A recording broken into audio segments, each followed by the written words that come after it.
سلمت قلبي يا ربي لتصله. بسم الله الرحمن الرحيم. السلام عليكم ورحمة الله وبركاته. إن الحمد لله نحمده ونستعينه ونستغفره ونعوذ بالله من شرور أنفسنا ومن سيئات أعمالنا. من يهده الله فلا مضل له ومن يضلل فلن تجد له وليا مرشدا. أشهد أن لا إله إلا الله وحده لا شريك له وأشهد أن محمدا عبده ورسوله صفيه من خلقه وحبيبه بلغ رسالة وأدى الأمانة ونصح الأمة وكشف الله به الأمة وتركنا على المحجة البيضاء ليلها كنهارها لا يزيغ عنها إلا من كان من الهالكين. وبعد. Puji syukur kehadirat Allah Ta'ala atas segala nikmat yang Allah anugerahkan kepada kita. Alhamdulillah, pada subuh hari ini Allah pertemukan kembali kita di majelis ini di rumah Allah dalam rangka melaksanakan satu kewajiban seorang hamba, yaitu mengabdikan diri kepada Allah Ta'ala berupa salat subuh berjamaah. Dan Alhamdulillah, insya Allah kita akan lanjutkan kajian kita, kajian tafsir yang sudah masuk pada hari ini ke pertemuan ke-14. Salawat dan salam semoga selalu terlimpahkan kepada Rasulullah junjungan kita Nabi Muhammad SAW dengan melafazkan Allahumma salli ala Sayyidina Muhammad wa ala ali Sayyidina Muhammad. Allahumma salli wa sallim wa barik alaihi. Bapak Ibu jamaah yang dimuliakan Allah, di pertemuan yang lalu kita sudah singgung berkaitan dengan bahwasanya Al-Fatihah itu memiliki keutamaan. Lalu kita juga sudah membahas tentang bahwasanya dalam sholat Al-Fatihah ini adalah ayat yang diulang-ulang. Maka disebut sab'an minal masani, 7 ayat yang diulang-ulang. Dan Al-Quran Al-Azim, Al-Quran yang sangat agung, bacaan yang sangat agung. Di dalam kita mengikuti sholat, di situ ada terjadi perbedaan pendapat para ulama tentang makmum yang mengikuti imam. Makmum yang mengikuti imam. Di dalam membaca Al-Fatihah, apakah makmum juga membaca bacaan-bacaan lain? Apakah makmum juga membaca atau tidak? Kemarin sudah disebutkan oleh Imam Ibnu Katsir di dalam tafsir Al-Quranul Azim ini, bahwasanya di situ ada terjadi perbedaan pendapat para ulama kepada 3 perkataan. Yang pertama adalah wajib bagi makmum untuk ikut membaca. Baca sholat, baik sholat jahriyah maupun sholat sirriyah, baik sholatnya sholat yang dibaca keras oleh imam bacaannya maupun yang tidak dibaca keras. Jadi sholat zuhur, asar, nah itu kan imam tidak baca gareh. Sementara kalau maghrib, isya, subuh, maka imam membaca keras. Apalagi kalau mic-nya gareh, tambah gareh. Nah, di sini pendapat yang pertama mengatakan bahwasanya dibaca juga, tidak dibaca. Anak tajibu alaihi qiraah, diwajib dibaca berdasarkan hadis yang menyebutkan bahwasanya la sholata liman lam yaqra bi Fatihatil Kitab. Nabi SAW bersabda, tidak ada sholat yang tidak membaca Fatihatul Kitab, yakni Al-Fatihah. Berarti makmum juga baca, karena hadisnya menyebutkan tidak ada sholat. Tak sah tadi sholatnya, karena itu juga bagian dari rukun sholat membaca Al-Fatihah. Namun ada pendapat kedua yang mengatakan bahwasanya tidak wajib bagi makmum untuk membacanya, baik sholat jahriyah maupun sholat sirriyah. Kenapa tidak wajib? Karena ada dalil juga yang menyebutkan. Dalilnya menyebutkan qiraatul imam fa qiraatul makmum. Bacaan imam itu adalah bacaan makmum. imam tuh baca di depan, baik jahriyah maupun sirriyah. Maka bacaan imam adalah bacaan makmum. Namun hadis ini adalah hadis yang lemah. Nah, kedudukannya hadisnya lemah, berarti tidak kuat pendapatnya. Kalau makmum tidak membaca, imam baca dalam sholat jahriyah cuma Al-Fatihah dengan ayat, sisanya betul makmum mengapa? Berkhayal. Kalau enggak baca, gitu kan? Itu yang sholat orang itu akimis sholat ala zikri. Dirikanlah sholat untuk mengingatku, kata Allah Ta'ala. Kata sebagian orang, tak perlu hadis untuk menafsirkan ayat ini. Dirikan sholat untuk mengingatku, maka ingat-ingat aja lah. Ingat. Eling, kata orang Jawa. Iya Pak Buat. Eling. Tasnya apa nama eling? Jamaah yang dimuliakan Allah, ada pendapat ketiga di sini yang menyebutkan bahwasanya tajibul qira'ah 'alal ma'mum fis sirriyah lima taqaddam wa la tajibu fil jahriyah lima sabata fi sahih Muslim an Abi Musa al-Asy'ari qala Rasulullah sallallahu alaihi wasallam inna ma ju'ila al-imamu liyutamma bih fa idza kabbara fakabbiru wa idza qara'a fa'ansitu. Dalam hadis riwayat Imam Muslim disebutkan bahwasanya apabila sholat berjamaah, sesungguhnya imam itu dijadikan untuk tempat ikutan, berarti makmum ikut imam. Kalau dia bertakbir, imamnya takbir, maka bertakbirlah. Dan kalau imamnya membaca, maka diamlah, simak, itu maksudnya. Berarti hadis Muslim ini menyebutkan tentang kalau imam membaca dengan keras, berarti kita menyimak. Di sini Imam Al-Qasir merujihkan atau menguatkan pendapat yang ketiga ini. Kalau imam membaca, maka kita diam. Kalau imam baca, kita baca juga, jadi imam jelas. Apalagi keras. Imam membaca Bismillahirrahmanirrahim. Datangnya nyuruh ikutlah Bismillahirrahmanirrahim, tapi keras sekali, mengganggu jamaah yang di sebelahnya. Kalaupun mengikuti, maka ikutilah dengan yang cukup kita mendengarnya, tak boleh mengeraskannya, karena kita disuruh menyimak, simak dulu, suruh diam dulu. Ini pendapat yang dikuatkan oleh Imam Al-Qasir dan ini pendapat Imam Syafi'i rahimahullah ta'ala dalam qaul qadimnya, dalam perkataan lamanya, dan salah satu riwayat dari Imam Ahmad.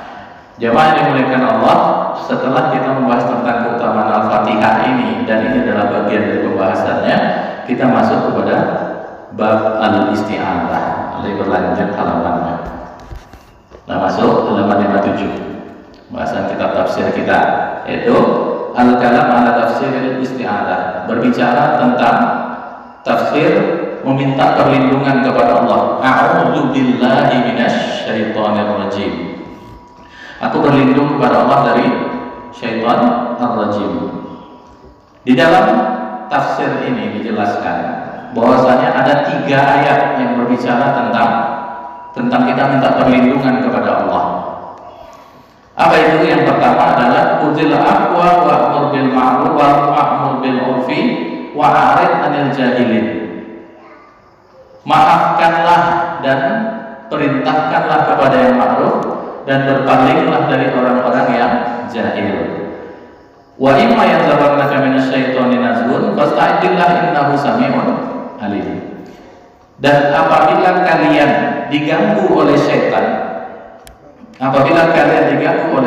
maka minta perlindunganlah kepada Allah, karena sesungguhnya Allah Maha mendengar lagi Maha melihat. Pernah diganggu setan kok? Setan itu ada 2, ada setan dari jin, ada setan dari manusia. Yang kita minta a'udzubillah ini dari setan yang mana? Diganggu awak dari orang, maka a'udzubillahi minasyaitonir rajim boleh ya? Ini dibahas oleh Imam Ibnu Katsir. Ternyata ayat ini adalah pengkhususan kepada setan dari jenis jin. Setan dari jenis jin. Kalau manusia, kita tetap harus bermuamalah dengan baik dengan dia. Muamalah dengan baik itu untuk menyadarkannya, untuk mengingatkannya, untuk memberitahu dia mana yang benar, mana yang salah. Karena manusia itu tidak seperti setan. Setan yang berbentuk jin. Kenapa? Setan yang berbentuk jin itu dia sudah berjanji kepada Allah dari bapaknya iblis yang akan menyesatkan manusia selama-lamanya. La'ughwiyannahum ajma'in. Pasti akan aku sesatkan mereka, manusia itu keseluruhannya. Tetapi kuasa Allah Ta'ala tentu tak semuanya dapat sesat. Nah, berbeda dengan jin manusia, syaitan manusia, maka dia ada sisi baiknya. Maka tidak boleh kita memusuhi orang itu dengan musuh yang mutlak. Lalu kita a'udzubillahi minasyaitonir rajim, nampak muka kawan itu langsung a'udzubillahi minasyaitonir rajim. Itu bahaya.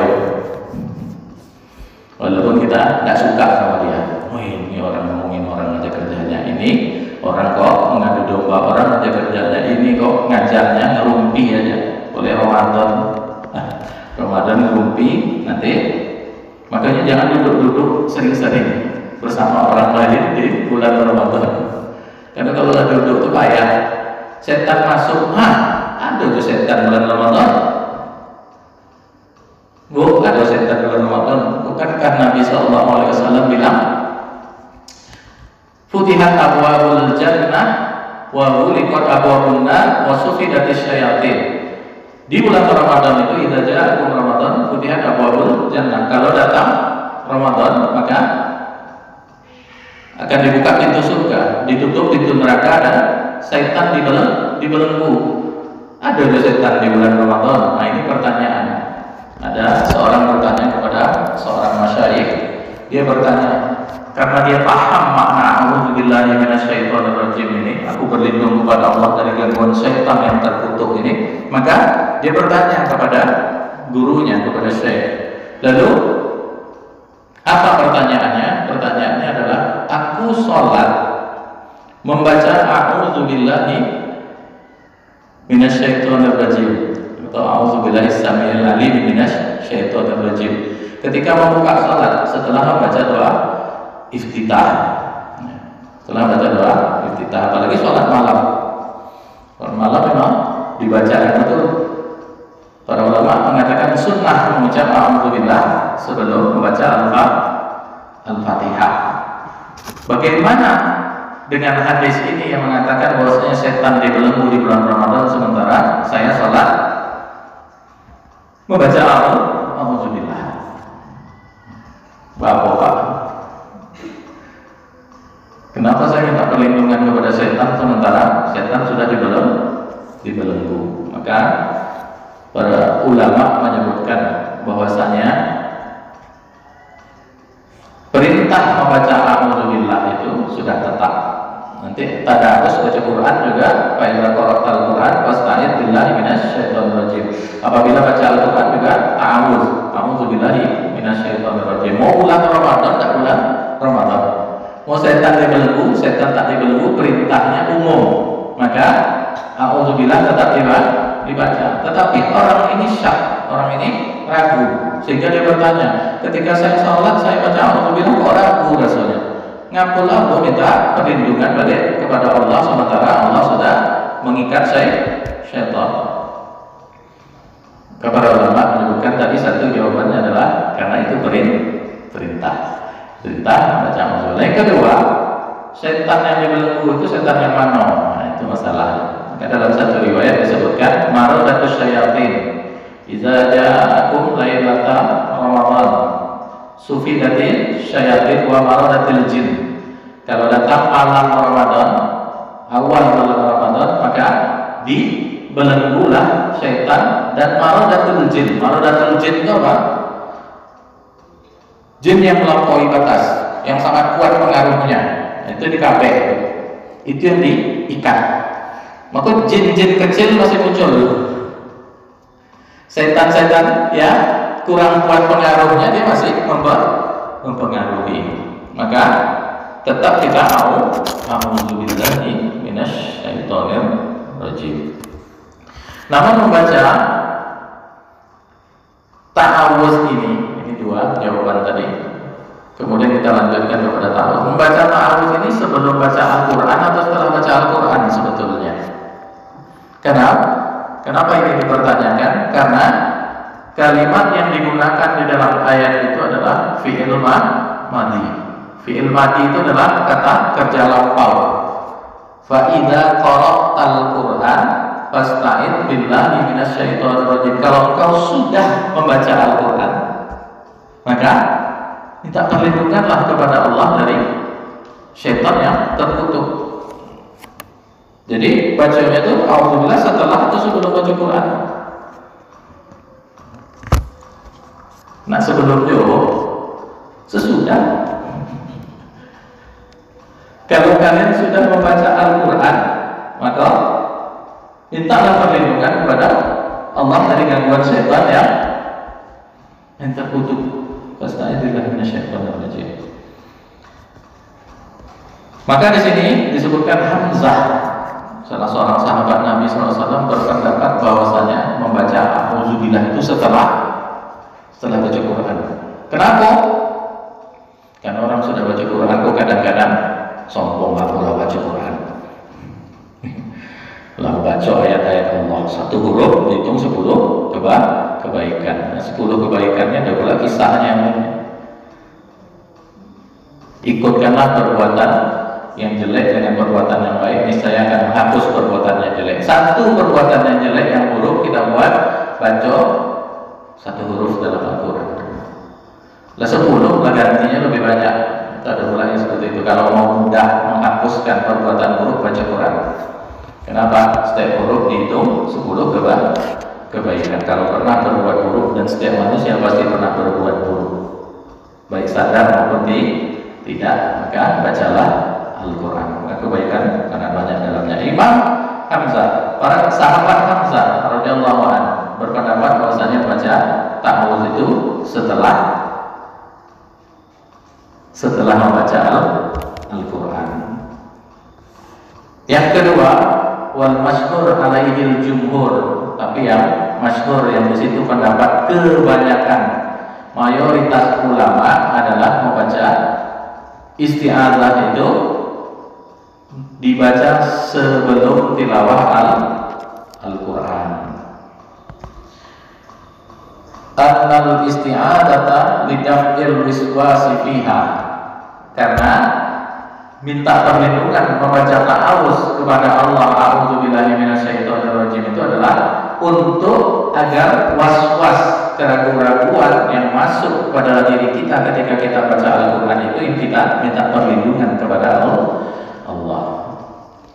Maka bacanya sebelum baca Al-Quran. Ayatnya sama. Fa idza qara'tal Qur'an fasta'id billah minasyaitonir rajim. Dibaca itu sebelum, tetap walaupun kalimatnya menggunakan kata kerja lampau. Ada nggak bukti dari ayat yang lain? Ada. Idza kumtum ila sholati faghsilu wujuhakum. Kalau kalian, kumtum itu kan telah melaksanakan sholat. Kalau kalian telah melaksanakan sholat, maka basuhlah wajahmu, cucilah wajahmu. Itu untuk berwudu. Wudu itu kapan sebetulnya? Sebelum sholat. Maka kata-kata yang lampau nanti kalau masuk di dalam ayat Al-Quran tidak mesti dia bermaksud lampau, dia juga bermaksud adalah sebelumnya. Ini juga dalam kaidah bahasa Arab digunakan. Wa dalilu ala dzalika min al-hadits katsirah, dan dalil-dalil tentang ini banyak sekali dari hadis-hadis Nabi sallallahu alaihi wasallam.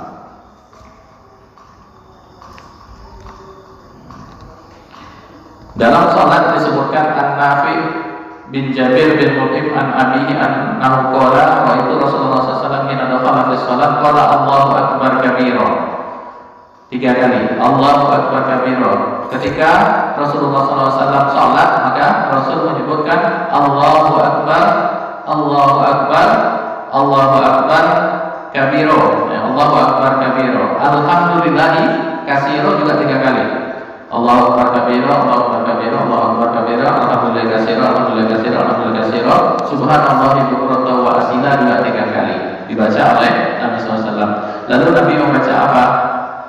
Allahumma inni a'udzubika minasy syaitani min hamzihi wa nafthihi wa nafthihi. Aku berlindung kepadamu ya Allah dari godaan syaitan. Dari apanya? Dari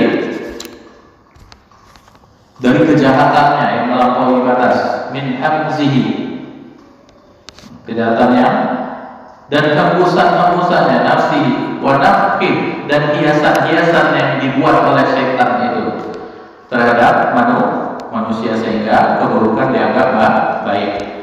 Maka ini salah satu doa iftitah dan dibaca a'udzubillahi minasy syaithanir rajim walaupun bulan Ramadan. Tidak ada Nabi bilang kan iko khusus di luar bulan Ramadan. Baca sholat, baca a'udzubillahnya khusus di luar bulan Ramadan tidak ada. Maka makna dari apa yang disampaikan tadi adalah bahwasanya perintah kita berlindung kepada Allah itu kapan saja, dan di situ ada pengkhususan pembedaan antara manusia dengan jin. Kalau jin memang betul-betul kita a'udzubillahi minasyaitonir rajim, tapi kalau kepada manusia maka disebutkan tentang hendaklah kita juga kadang bersikap baik dengan dia apabila dia bisa diajak baik, tapi kalau tidak maka kita berusaha menghindar darinya, karena sifat manusia itu kadang buruk, kadang baik, dan dia ada nafsu dan ada iman. Ya, yang dimuliakan Allah, mungkin ini saja kajian kita untuk pada pagi hari ini yang berkaitan dengan ta'awuz, a'udzubillahi minasyaitonir rajim, yang kita bahas dari kitab tafsir. Kita lanjutkan insyaallah mudah-mudahan di pertemuan-pertemuan yang akan datang. Lebih dan kurang kami mohon dimaafkan, dan mudah-mudahan ada manfaatnya. Subhanallahumma wa bihamdika asyhadu an la ilaha illa anta astaghfiruka wa atubu ilaik. Wassalamualaikum warahmatullahi wabarakatuh.